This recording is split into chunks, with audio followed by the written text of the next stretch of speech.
Bonjour Isabelle, Bonjour Julien. merci de me recevoir. Alors on est en train de réaliser un sacré film, c'est quoi le bonheur pour vous? On a déjà fait la 50 000 km pour ce film, plus de 320 interviews. Aujourd'hui on est à Montpellier et tu as accepté de nous rencontrer, alors merci beaucoup. Avec plaisir. Est-ce que tu peux te présenter pour les personnes qui ne te connaissent pas? La question.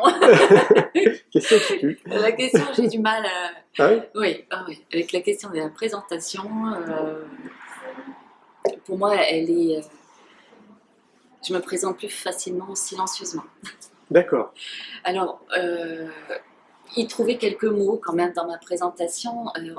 Je suis plutôt connue par rapport à la façon dont je me nourris, qui est une façon assez particulière, hein, puisque je consomme très très peu d'aliments et de façon, comment dire, aussi très ponctuelle. Donc c'est vrai que c'est quelque chose qui n'est pas très courant. Moi j'appelle ça se nourrir de lumière parce que cette fréquence de vie, elle est pour moi extrêmement lumineuse. Donc voilà comment je peux le nommer. Donc on me connaît de cette façon-là, surtout de cette façon-là. Quand tu dis peu d'aliments, c'est quoi? Alors aujourd'hui, après, faut pas me demander pourquoi, j'en sais rien, mais ça va être des amandes grillées, des algues, hein, si j'en ai envie, de la salade verte, et puis des mangues séchées qui ont apparu voilà, depuis peu dans mon alimentation. D'accord. Voilà, c'est des choses très, très spécifiques et c'est vraiment quand j'en ai envie. C'est pas une question d'avoir faim, c'est parce que j'adorais manger et puis petit à petit c'est venu comme ça, l'alimentation ça a vraiment diminué et depuis longtemps je mange vraiment que ce qui me fait plaisir, ce qui me fait plaisir, ce qui fait du bien à mon corps, ça va ensemble. Donc dès que j'ai envie de manger quelque chose, c'est une envie, c'est pas un besoin. Donc pour moi aujourd'hui, et ça fait je pense des années, je suis peut-être née comme ça, mais j'ai pu expérimenter ça plus tard, mais ça fait des années que pour moi c'est, comment dire, ça doit être un plaisir de manger et pas un besoin. Donc j'ai aucune croyance par rapport à une histoire de carence ou qu'il faut manger ci ou ça. Et je suis, comment dire, ce qui me donne envie de manger et ça me laisse dans une énergie toujours agréable, légère, en forme, en bonne vitalité, eh bien c'est ça que je consomme. Mais aujourd'hui, je sais, et ça fait des années que je n'ai pas besoin de manger pour vivre. Ouais, c'est intéressant, ça veut dire que tu écoutes ton corps. Oui, c'est ça. Il y en a qui pourraient appeler ça de l'instincto-thérapie, là. Je sais pas, quelque chose comme ça Plein de s'appelle. noms, ouais. Voilà. En fait, c'est de laisser le corps sait. En fait, le corps, il sait depuis la naissance. Dès la naissance, un bébé est conçu pour savoir exactement, pour sa survie, il sait exactement ce dont il a besoin. Mais dès tout petit, dès la naissance, on lui fait oublier ou on l'empêche de rester en contact, en fait, avec les besoins de son corps véritable. C'est vrai. Donc il y a tout un rôle éducatif. Oui, oui, c'est ça. Aujourd'hui, et je pense que de nombreux enfants aujourd'hui sont là, enfin, depuis déjà plusieurs années, quasi tous les enfants qui naissent, euh, même si c'est depuis très longtemps, mais là c'est encore plus fort, ils invitent leurs parents à se nourrir autrement. Et j'ai un exemple très très très, comment dire, présent dans mon histoire, c'est par rapport à ma fille, hein, qui, pour sa deuxième petite fille, sa deuxième fille qui est, dès qu'elle a été enceinte, ma fille qui se nourrissait de façon classique, depuis qu'elle avait quitté la maison, surtout, et bien là, dès qu'elle a été enceinte de sa deuxième, elle n'a plus pu manger un morceau de viande. Et plus les mois passaient, moins elle pouvait manger des aliments qui lui correspondaient, de ce qu'elle mangeait plutôt avant. Et elle s'est même retrouvée, chose qu'elle ne faisait pas, dans les magasins bio. Elle mettait elle m'a même téléphoné, elle était enceinte de 6 mois à peu près, en me disant maman, ça devient grave. Elle dit je ne trouve plus que des aliments qui me font plaisir dans les magasins bio, alors qu'avant elle ne voulait pas en entendre parler de ça. Donc elle me disait je ne sais pas ce qu'elle me fait cette petite, hein, parce qu'elle savait déjà que c'était une fille. Elle dit je ne sais pas ce qu'elle me fait, mais elle est déjà, enfin elle est en train de, comme elle sentait ma fille que la petite en tout cas allait se nourrir différemment. Bon.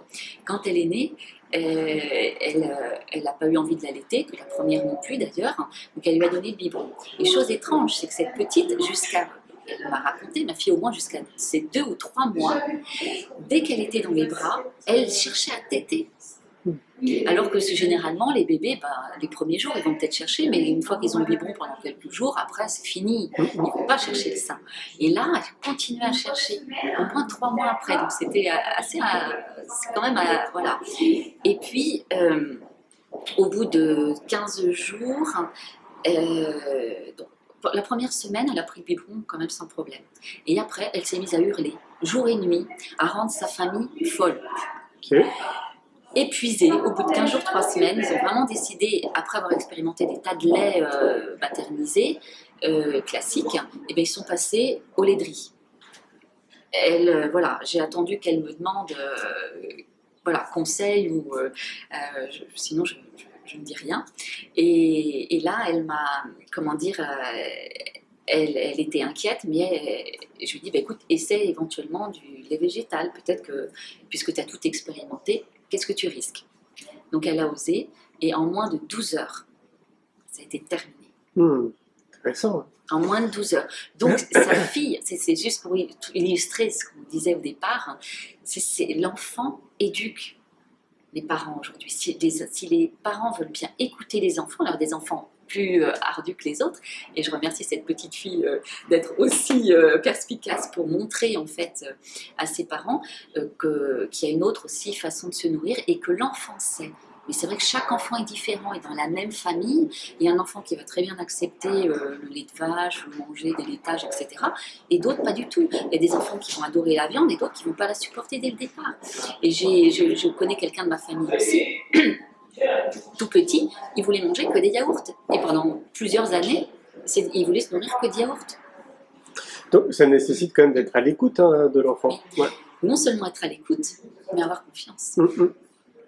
Parce que là, on vient toucher les croyances extrêmement puissantes et ancrées, qui font que si l'enfant n'a pas une nourriture variée, et s'il ne mange pas ça, ça et ça, il risque...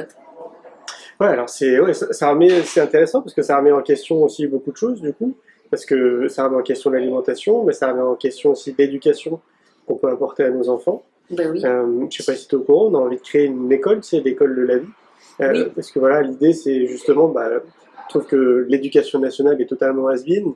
Montessori, Steiner, Freinet, c'est très bien ce qu'ils font, mais il y a des limites aussi maintenant. Et ça correspond à ce que tu dis, c'est-à-dire que les enfants sont 10 fois plus éveillés que ce qu'on pouvait l'être nous à l'époque. Et oui, ils nous apprennent énormément de choses, donc c'est à nous de les accompagner et d'être présents avec eux. Ouais. Moi, je ne me suis jamais sentie maman. Je me suis toujours sentie accompagnatrice, en fait, d'un petit être qui a besoin momentanément d'une structure, d'un accompagnement, en fait. Mais un accompagnement à ce qu'il découvre par lui-même, la puissance de ses ailes, toutes ses capacités, en fait. Et puis qu'après, il puisse quitter le nid avec justement tout son potentiel. Tout ce qu'on ne fait pas à l'éducation nationale. Ben non. Moi, je sais que dès toute petite, j'ai énormément souffert à l'école. Ouais, c'est pareil. Ah oui, j'ai vraiment souffert et galéré, et à 16 ans, je pleurais encore pour aller à l'école. Et quand j'étais petite, j'avais mal au ventre tous les jours, je me demandais ce que je faisais là. Ouais. Ça m'étonne pas. Ah oui. Ouais, ça m'étonne pas. Moi, c'était CM2 où j'ai eu cette sensation qu'on me mettait à l'écart, que je rentrais pas dans le moule, et donc du coup, progressivement, tac, j'ai dû m'imposer de rentrer dans le moule pour pas justement souffrir. Ouais. Ouais. Moi, je sais pas si j'ai réussi. Ça te rattrape au bout d'un moment. Oui, je m'adapte. Ouais, voilà, c'est ça, adapté, ouais, Voilà, c'est je clair. m'adapte facilement. J'ai quand même traîné un boulet jusqu'à au moins mes 30 ans en me disant que j'étais quelqu'un de trop naïf ou qui n'avait pas suffisamment de savoir, que les livres ça passait jamais. Enfin, je trouvais que je m'intéressais à rien par rapport au, à ce qu'il est donné dans la société de savoir. Ouais, à la vie, quoi. Ben, je n'appelle pas ça la vie, moi. Bah, moi, j'avais pas l'impression d'apprendre la vie, C'est justement. ça. Ouais, voilà. Et dès lors que moi j'ai quitté tout ce circuit-là, j'ai été travailler quand même, mais je veux dire, quitter ce circuit d'apprentissage à l'école, ben, je me suis dit, ça y est, j'arrive enfin dans ce que j'ai envie, ce que j'appelle plus l'école de la vie. Et ça me fait penser au bonheur, évidemment. Est-ce que tu penses que si on part de l'éducation, et donc du coup, si on change l'éducation qu'on peut apporter aux enfants tant à l'école que nous aussi en tant que parents, est-ce que c'est un moyen de tendre vers le bonheur? Ça serait quoi le bonheur? Oui, oui. Alors, pour moi, le bonheur, il existe et il n'existe pas. Il existe, c'est évident. Quand je dis il n'existe pas, c'est que il n'a même pas à exister puisqu'il est. Pour moi, le bonheur, c'est justement, puisqu'on parle de la naissance, c'est ce petit être. À la naissance, il est. Il n'est pas construit pour être. Il n'est pas encore construit pour devenir un personnage, être comme ci, être comme ça, dans un moule, dans un cadre, et avec tous les critères et les concepts, tout voilà, ce qui fait ce qu'on devient après. Et là, il est dans l'état du bonheur. Donc pour moi, l'énergie de vie qui nous habite, c'est l'état du bonheur. Et pour moi, le bonheur, c'est cette spontanéité, cette tranquillité, avant qu'il y ait rien de posé, ni en pensée, ni en parole, ni en quoi que ce soit. Pour moi, on est ça. On est le bonheur. Donc pour moi, c'est pas atteindre le bonheur. Le bonheur, ce serait d'avoir ci, de faire ça, d'être comme ci ou d'être comme ça. Pour moi, on est ça. Et on l'a plutôt oublié, ou on n'est plus, en contact avec ce que nous sommes en réalité. Mais pour moi, nous sommes. Oui, c'est comme, moi, ça me fait penser au conditionnement, finalement. Oui. On est conditionné par la société. Ouais. Dès la naissance. Dès la naissance, ouais. Ce qui est quelque part logique en soi, parce qu'il faut aussi peut-être apporter une base, on va dire. Sauf que cette base est peut-être pas la bonne. Oui, oui, c'est ça. Je dis, l'enfant, il doit être accompagné, mais en lui rappelant constamment ce qu'il est en réalité, et pas lui demander d'être autre chose que ce qu'il est. Or, dès la naissance, il y a un tas de nos propres conditionnements qu'on va, transmettre à l'enfant. Mais je pense que en laissant l'enfant, en rappelant à chaque fois ce qu'il est, l'enfant, ça n'empêchera pas de se trouver, à pouvoir s'adapter dans la société. Bien sûr, oui. La société, à mon avis, si aujourd'hui, tous les parents élevaient leurs enfants avec cette conscience de ce qu'ils sont en réalité, le monde changerait assez rapidement. Ça serait l'idéal, on est bien Voilà, d'accord. donc il s'adapterait encore plus facilement. Moi, je pense qu'il faut 3 générations. Ouais. C'est-à-dire que si les enfants de nos enfants, etc., vont dans ce sens-là, en 3 générations, c'est bon. Et il y a, alors je ne sais plus si c'est un moine ou un poète qui disait que si on apprenait la méditation à des enfants de moins de 8 ans, il n'y aurait plus de guerre dans le monde. Voilà un bon exemple aussi, ouais. Oui, mais si on laissait vivre les enfants sans leur parler de méditer, on les laissait vivre par eux-mêmes, leur méditation est naturelle. Ah oui, c'est clair. Puisque pour moi, la méditation, c'est plus être présent à ce qu'on fait dans l'instant, tout le temps. Et là, pour moi, il n'y a même plus besoin de ce concept de méditation. Pour moi, la méditation, elle est un support pour retourner vers ce qu'on peut appeler le bonheur, ce ce que moi j'appelle un état de tranquillité. Oui, on appelle ça aussi être en pleine conscience. Oui, oui. Ou être en conscience. Oui, pleine Ouais. conscience, mais ça va même au-delà. Il n'y a Ça- plus de mots. Ah oui, d'accord. Ouais, c'est un état. Oui. Difficile aussi quand même d'être dans cet état tous les jours. Oui et non. Aujourd'hui, on va dire c'est difficile par rapport à justement tout notre conditionnement. Mais si l'enfant est laissé dans son état de tranquillité et accompagné dans ce sens, voilà, je dis, effectivement, il n'y aurait plus de guerre. Ah bah non, la vie gagne, ça c'est sûr. Après, la question se pose, c'est comment ils intègrent après la société. Parce qu'on est quand même dans une société qui est pas du tout tournée autour de ça. On se pose des questions, on se dit, ben voilà, si les enfants sont élevés dans ce sens-là, comment ils font après pour intégrer la société? Parce qu'à un moment donné, ils vont forcément Quand intégrer. on est dans l'état de tranquillité, on peut tout intégrer. Quand on est dans l'état de tranquillité, tout est... c'est comme si, enfin c'est comme ça que moi je le vis, on danse avec le tout. Il n'y a plus une notion de bien ou de mal. Il n'y a plus une notion de faudrait mieux faire comme ci ou comme ça. Il n'y a même plus une notion de but à atteindre. Je vois. Donc, du coup, pour moi, je m'adapte très facilement. Partout, peu importe la condition, il n'y a plus de conditions. Donc, pour moi, l'enfant, au contraire, il s'adapterait d'autant plus facilement qu'il ne porterait plus aucun jugement sur quoi que ce soit. Et pour moi, de ne porter aucun jugement sur quoi que ce soit, elle va en plus amener une fréquence qui va apaiser aussi le monde. Évidemment, de cette façon-là. Oui, on peut se dire que justement, comme il aurait le bagage nécessaire qui lui permettrait aussi certainement d'avoir le recul nécessaire sur la société. C'est ça. Ça lui permettra encore mieux justement de s'adapter dans la société. Oui, et de créer, à partir de cet état de tranquillité qu'il est, eh bien, de pouvoir faire son chemin. Et je dis, ce sont les enfants d'aujourd'hui, puisque moi j'ai des jeunes qui viennent en consultation, beaucoup de jeunes qui ont entre, on va dire, 15 et 25 ans, et je leur dis, c'est vous le monde de demain. C'est à vous de créer de nouveaux métiers, qui ne sont plus des métiers, mais des activités de ce qu'ils sont, ce qui met leur cœur en joie.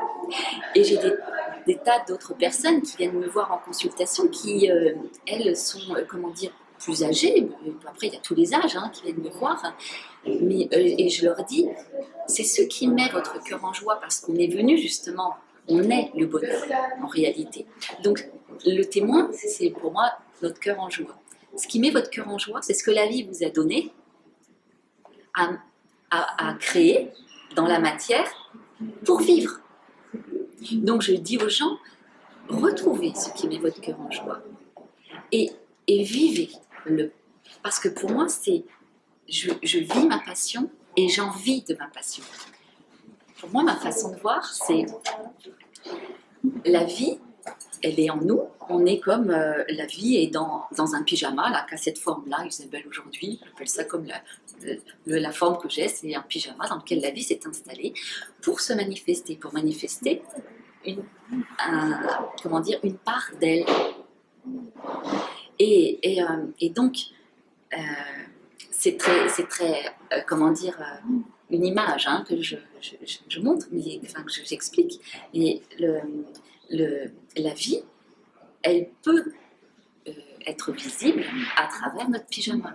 Donc, si elle a une spécificité pour chaque, comme pour moi la vie elle est infinie, elle peut, et c'est ce qu'elle montre, elle se manifeste. À chaque fois qu'elle se manifeste dans la matière, elle est unique. Elle manifeste des formes uniques. Pourquoi? Parce qu'elle est infinie, illimitée, et elle peut créer à l'infini, à l'illimité. Et elle nous le montre. Chaque humain est différent aussi. Et donc, en nous, en chacun de nous, il y a quelque chose de spécifique qu'elle nous invite à mettre. Moi, je suis dans la d'accord avec ça. matière. Par contre, ça peut être compliqué pour une majorité de la population. Donc de le comprendre, ça, ils le comprennent. Par contre, de trouver les outils qui vont leur permettre de révéler leur plein potentiel, ça, c'est déjà plus compliqué. Est-ce que tu as des outils à transmettre, des conseils à donner pour justement se révéler et voir vraiment ce pourquoi on est là, clairement? Alors, la première chose que souvent j'amène, c'est déjà de ne plus se juger de quoi que ce soit.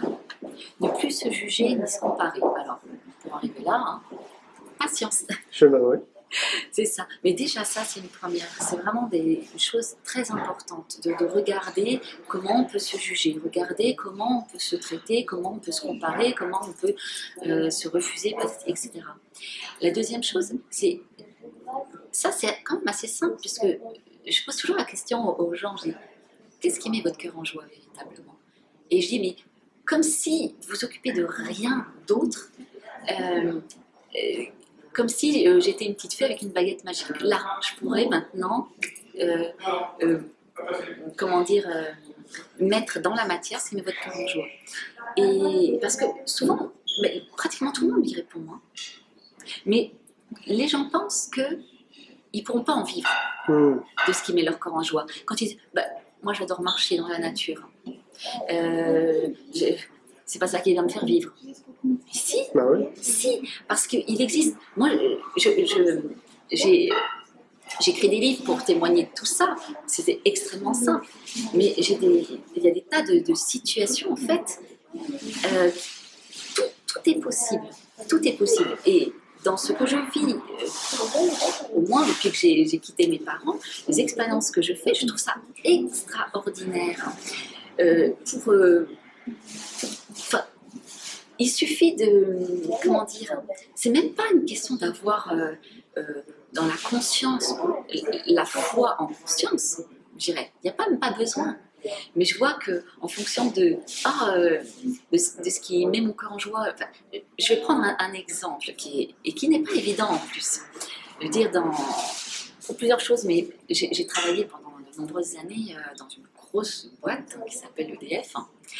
Grosse structure, hein, avec vraiment une structure très, comment dire, bien installée. Et donc, à un moment donné, j'en avais marre d'être dans l'activité dans laquelle j'étais et j'avais envie de faire autre chose. Eh ben, j'ai pris un papier et un crayon. Et puis je me suis dit, ben, quel poste me conviendrait? Et je l'ai inventé. Et c'était quelque chose parce que je me trouvais dans la structure dans laquelle j'étais, c'est dans la distribution, et j'étais donc conseillère et téléphonique et comment dire physique. Et j'avais vraiment envie d'autre chose. Et alors j'ai noté sur une feuille de papier que j'avais envie que ce soit une activité où je puisse faire différentes choses, pas toujours la même activité, où je suis totalement indépendante dedans, que j'ai pas un planning qu'il faut que je gère toutes les semaines, où je dois appliquer telle et telle chose, dans une équipe qui allait être sympathique et une équipe, comment dire, pas classique. J'avais envie, comment dire, je n'avais plus du tout envie de faire de téléphone, je préférais que de l'accueil physique. Et puis là, me trouver plutôt dans les ressources humaines, parce que c'est vrai que j'étais assez proche des humains. Et la cerise sur le gâteau, que je puisse en plus, si c'était possible sur le temps du travail, me trouver des fois à l'extérieur. Parce qu'être enfermé tout le temps dans un bureau, c'était pas trop mon truc. Je comprends. Voilà, mais je sais que dans la structure dans laquelle j'étais, c'était dans un bureau de toute façon. Voilà. Et puis, j'ai fait confiance à la vie avec ça. Eh bien, un poste a été créé. J'ai dit bien parce que des fois, il y a des mutations, voilà, de postes. Et là, ça a bien été noté, création de poste. Et dedans se trouvait la totalité de ce que j'ai demandé. C'est excellent. La totalité, c'est-à-dire qu'à un moment donné, donc vraiment tout ce que j'ai nommé, hein, je vais passer les détails comme ça, mais pile poil. Hein.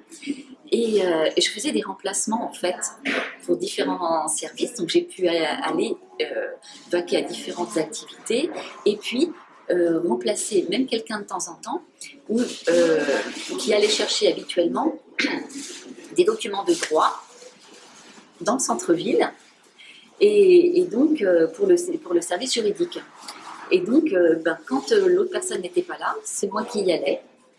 Et donc, j'y allais même à pied, j'avais pas besoin de prendre le tram, j'y allais à pied, donc ça me faisait 1 heure ou 1 heure et demie à l'extérieur en étant payée quand même.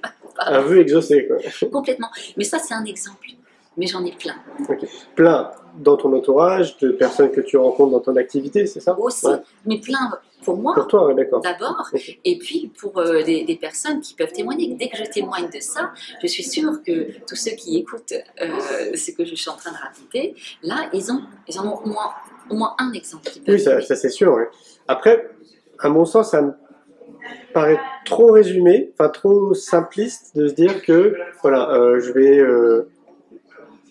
vais écrire ce que j'ai envie de faire, et puis voilà, après je vais laisser faire la vie. Pourtant, je suis totalement d'accord avec ça.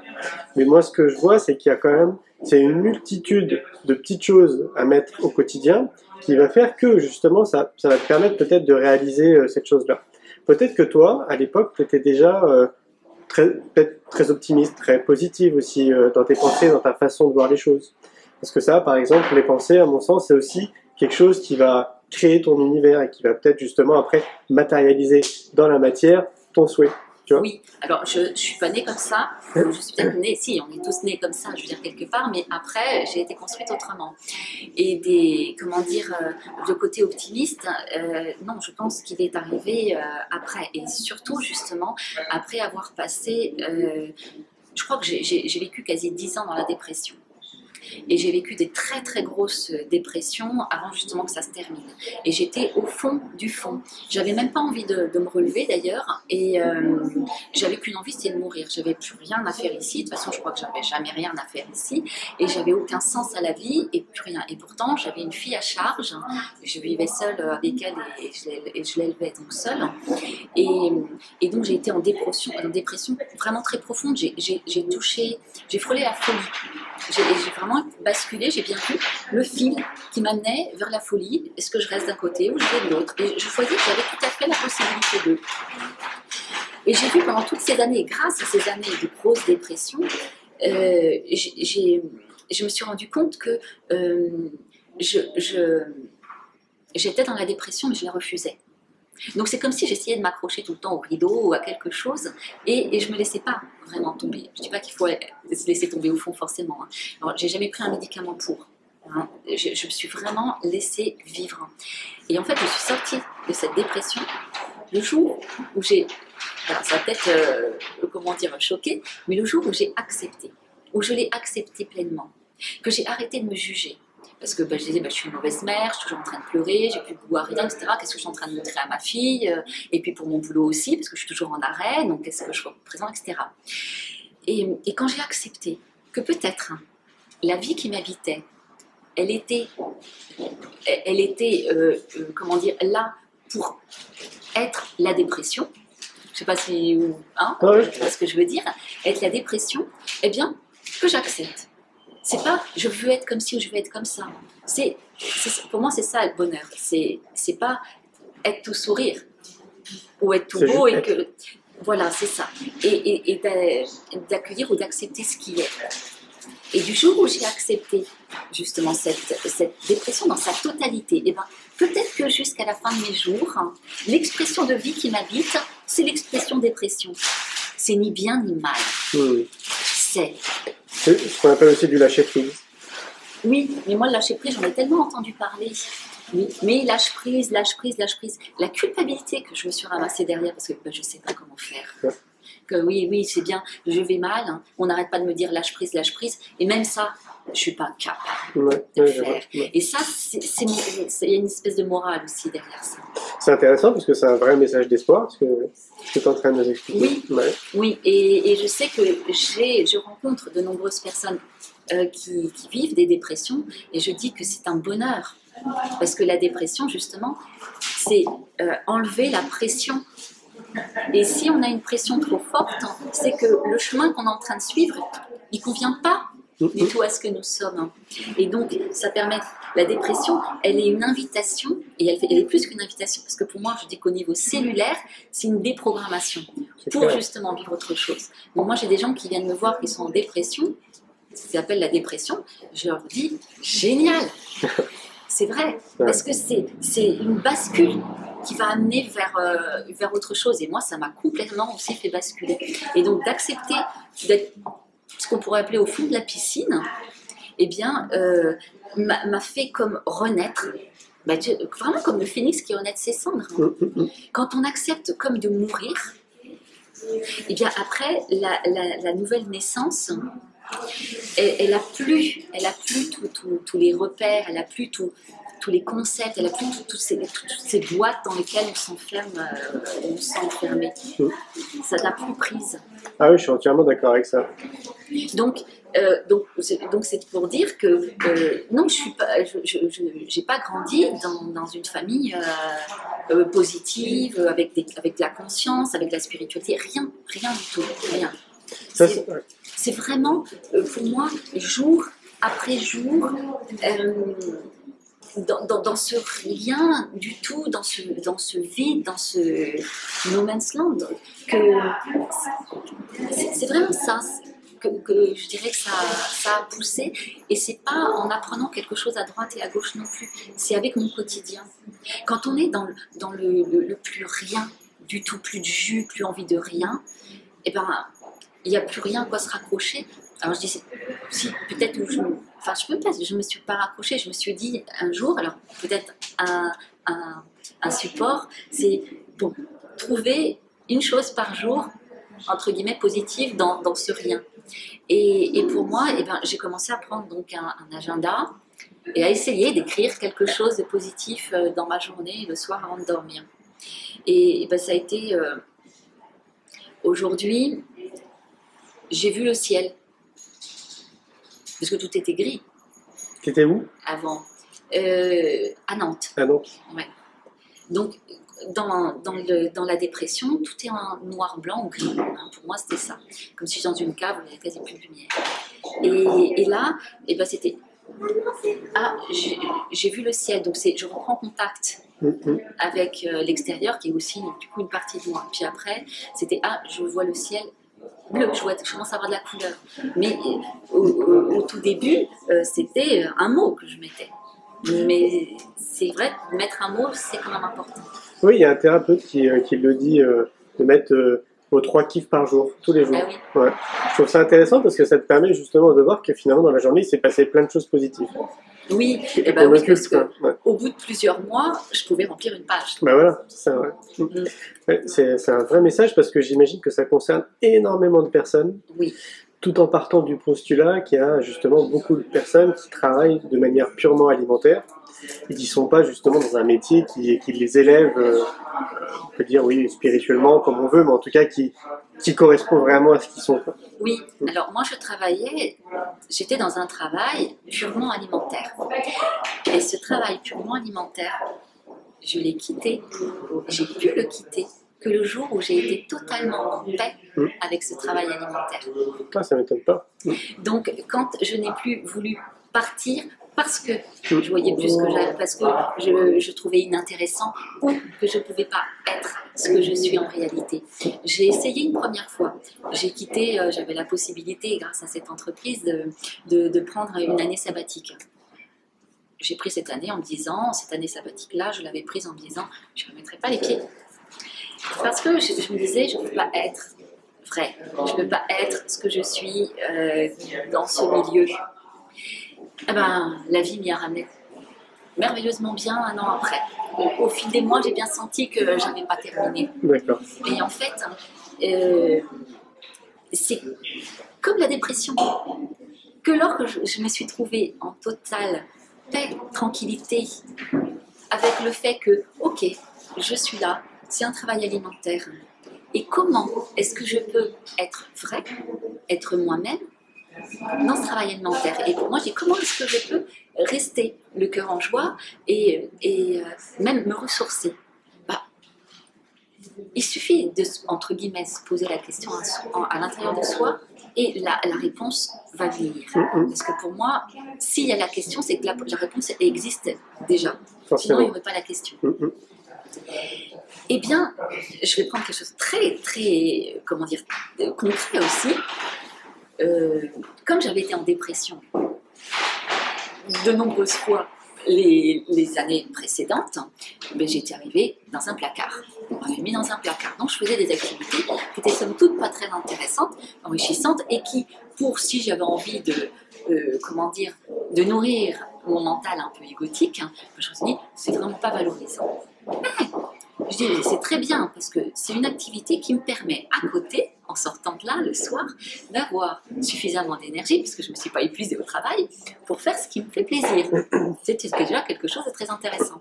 Et la deuxième, je me suis dit, bon, pendant mon activité, j'avais plusieurs matinées ou après-midi par semaine où je devais scanner des documents. C'était vraiment passé, puisqu'on devait faire 0 document à circuler dans l'entreprise. Donc tout devait être, tous les courriers qui arrivaient, tout ce qui arrivait dans l'entreprise devait être scanné. Et après, c'était plus que sur informatique. Donc il fallait des personnes pour faire ça. Donc moi, je faisais partie du lot, du mauvais travail. Voilà, c'était la déchéance pour la majorité des gens qui devaient faire ça, où c'était vraiment pour l'entreprise le bas étage. Et moi, j'en ai fait quelque chose de très très intéressant, parce que je me suis dit, comment est-ce que je peux optimiser ça? Eh bien, je me suis dit, puisque je vais avoir 400 ou 600 feuilles à peu près à passer, qui va me prendre un certain nombre d'heures, et avant, je me disais, voilà, quel boulot à la con, effectivement, c'est pas comme ça que moi je vais me nourrir et que je vais, entre guillemets, évoluer, avancer, patati patata.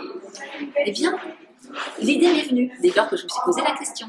L'idée m'est venue un jour, je me dis, eh bien, chaque feuille que je vais passer, je vais y mettre un mot, et à chaque fois que ça passe dans la machine, c'est comme si ça passait en moi.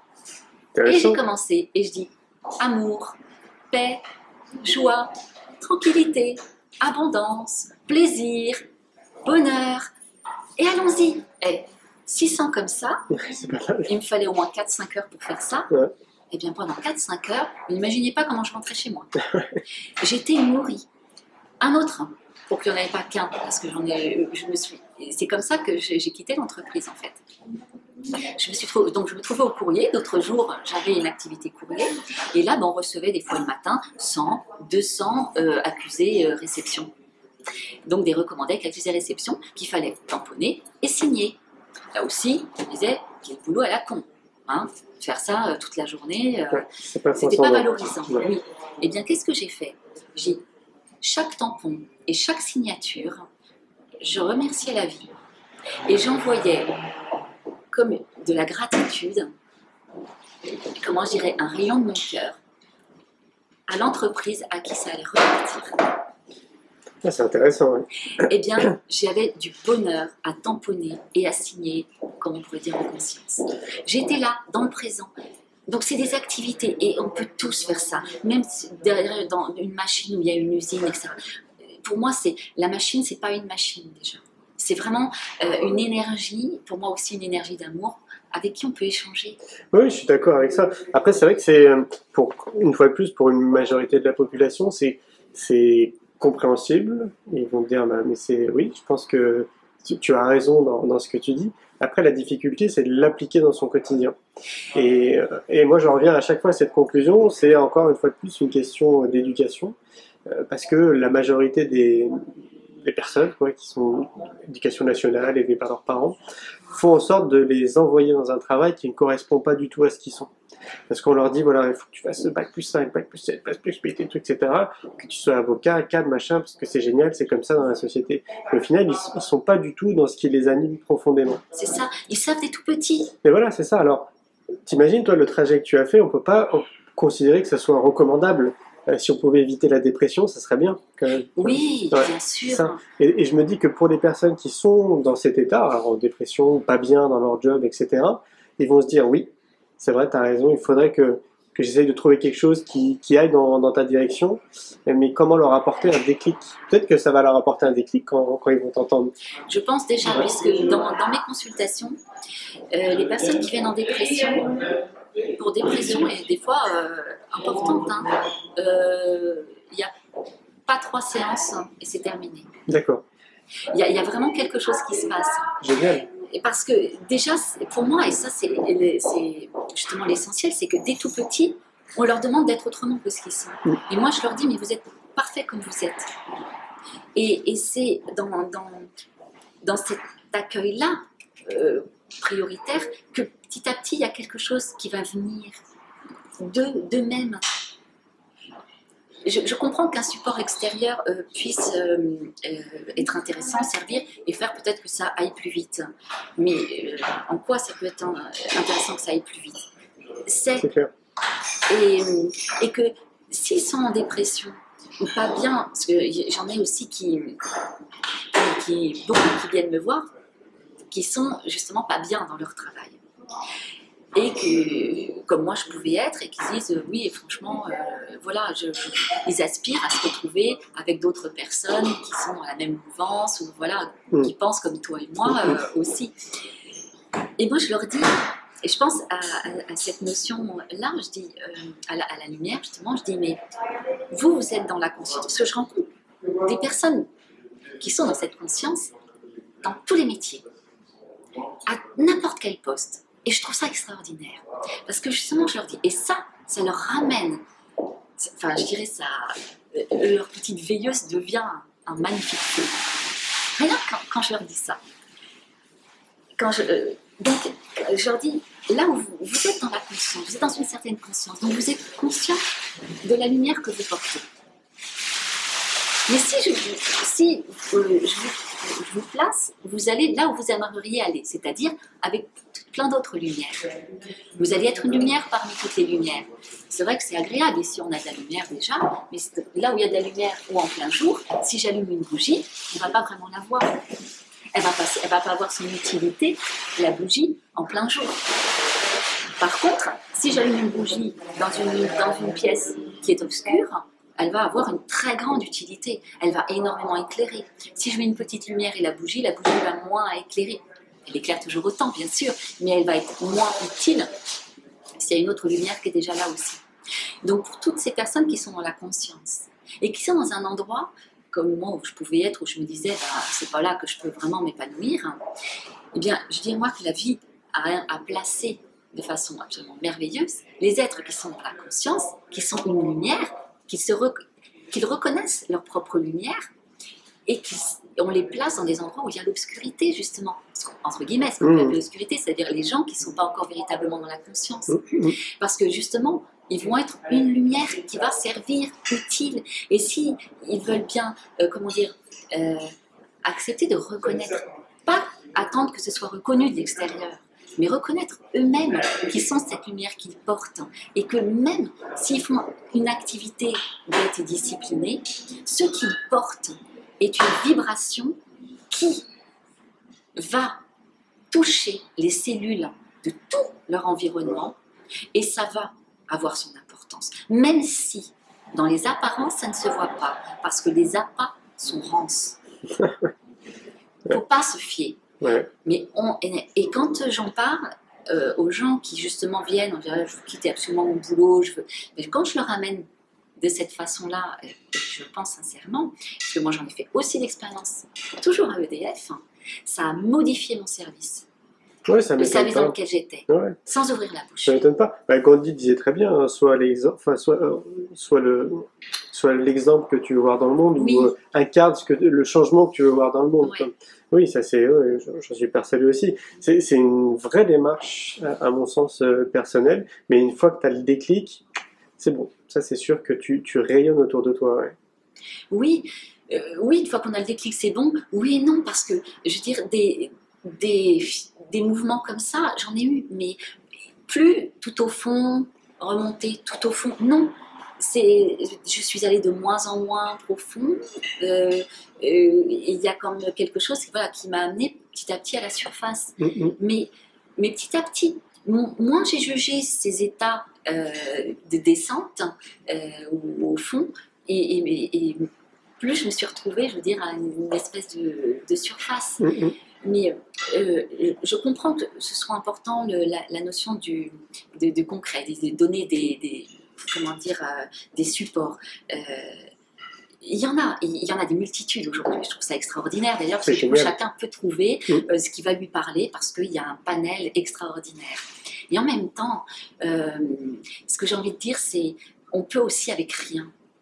Et surtout avec la simplicité. Ce que je t'ai entendu parler tout à l'heure dire, bah oui, c'est un peu, les gens peuvent le comprendre, mais après, comment dans la matière. Mais justement, on a oublié le simple et on a oublié ce que moi je pourrais dire la magie. Ouais, retour à la simplicité. C'est ça, retourner à la simplicité et arrêter de vouloir être autre chose que ce que l'on est.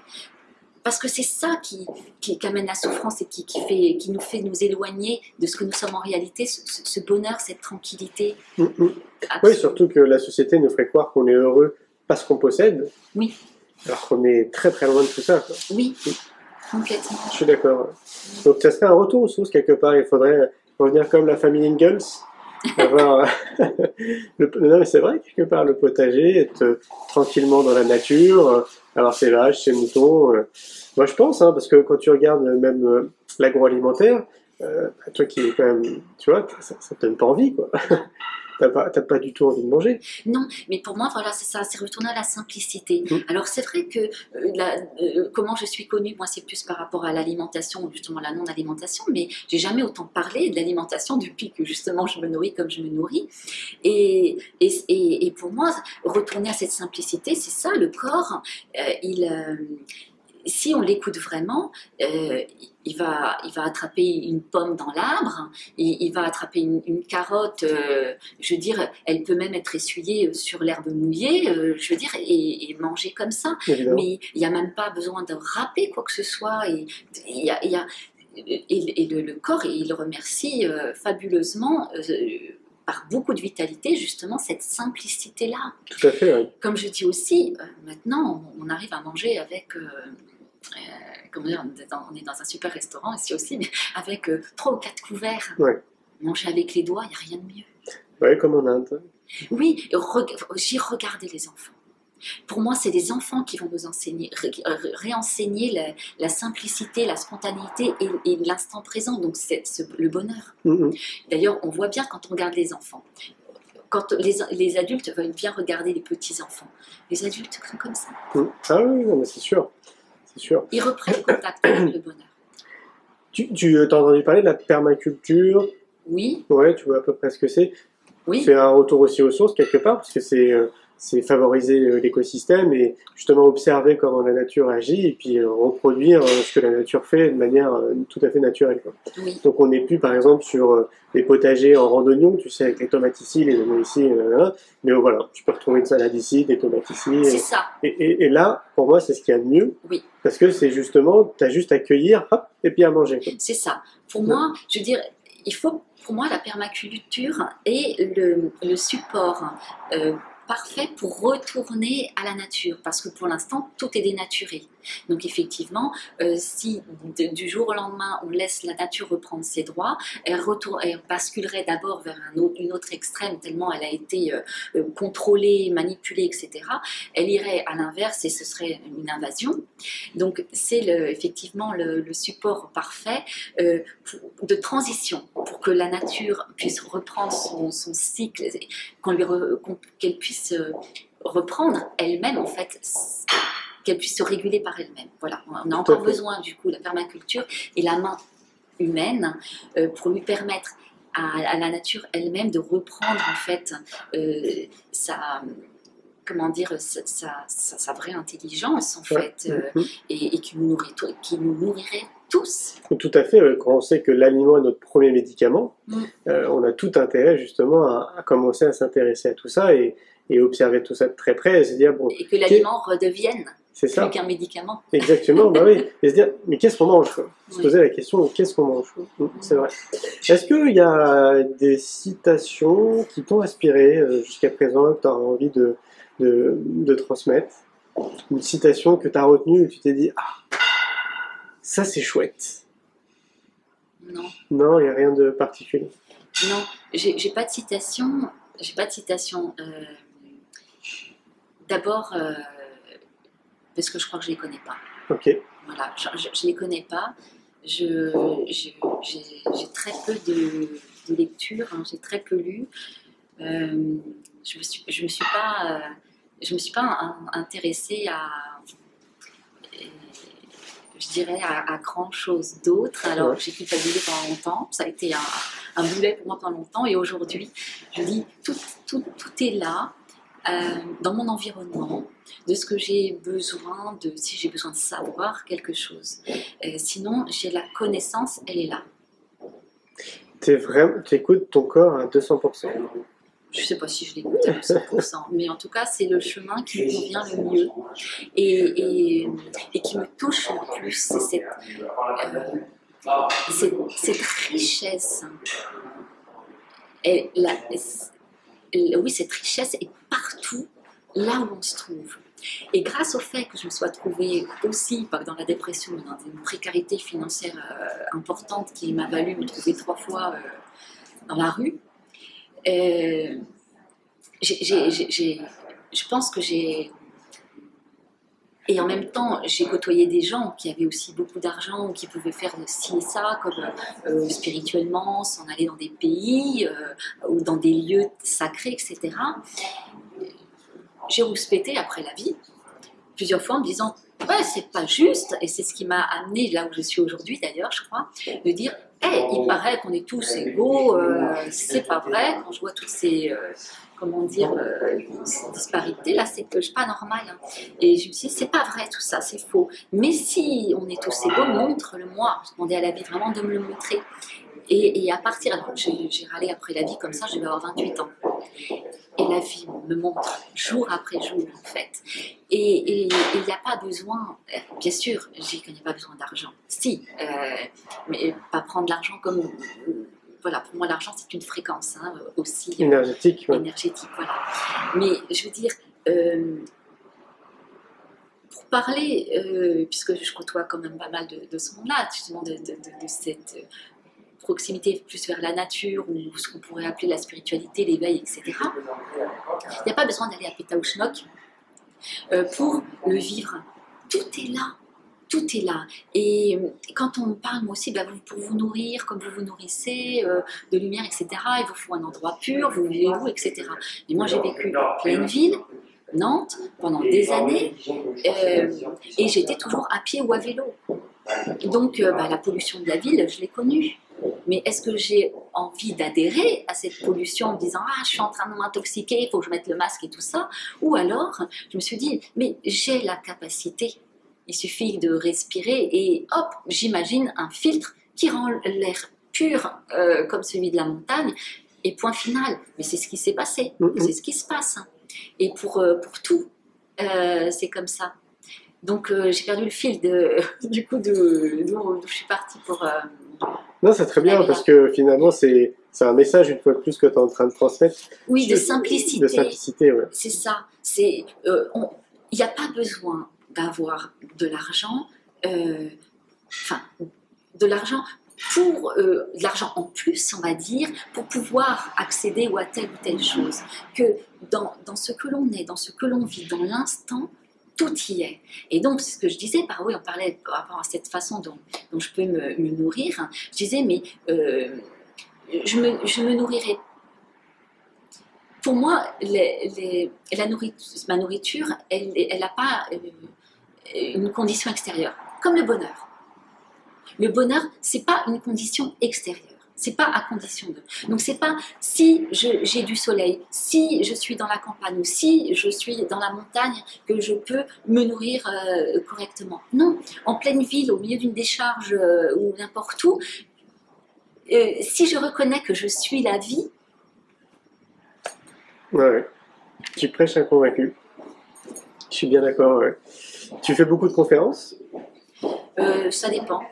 Okay. Je fais des conférences, après ça dépend des années, des moments. D'accord. Là, je vais en faire prochainement parce que j'ai mon deuxième livre qui sort. D'accord. Donc voilà, je vais faire des conférences par rapport à ce thème-là. Il s'appelle comment? La fin de la quête. D'accord. Fin, F-A-I-M, D'accord. et la fin, F-I-N. D'accord. Ok. Et pour moi, justement, ça va très bien avec la notion du bonheur, parce que justement, qui n'est pas dans cette quête du bonheur? Et est-ce que cette quête, peu importe, hein, du bonheur, de l'éveil, la quête d'avoir plus d'argent, la quête, on est tous en quête de quelque chose, parce qu'on a oublié ce que nous sommes en réalité. Et quand on se rappelle ce qu'on sommes en réalité, il n'y a plus de quête. Et n'est-ce pas ces quêtes, donc l'oubli de ce que nous sommes en réalité, qui nous donne plus faim que ce que nous aurions besoin véritablement? Parce que manger vient souvent énormément, c'est une notion de plaisir, et ça vient énormément compenser des tas d'insatisfactions. Mais si on n'a plus de quête, reste-t-il des insatisfactions? On peut se poser la question. Voilà, c'est une question. Et donc, dans mon deuxième livre, une partie du livre, c'est ce genre de questions. Merci beaucoup Isabelle. Merci à toi, Julien.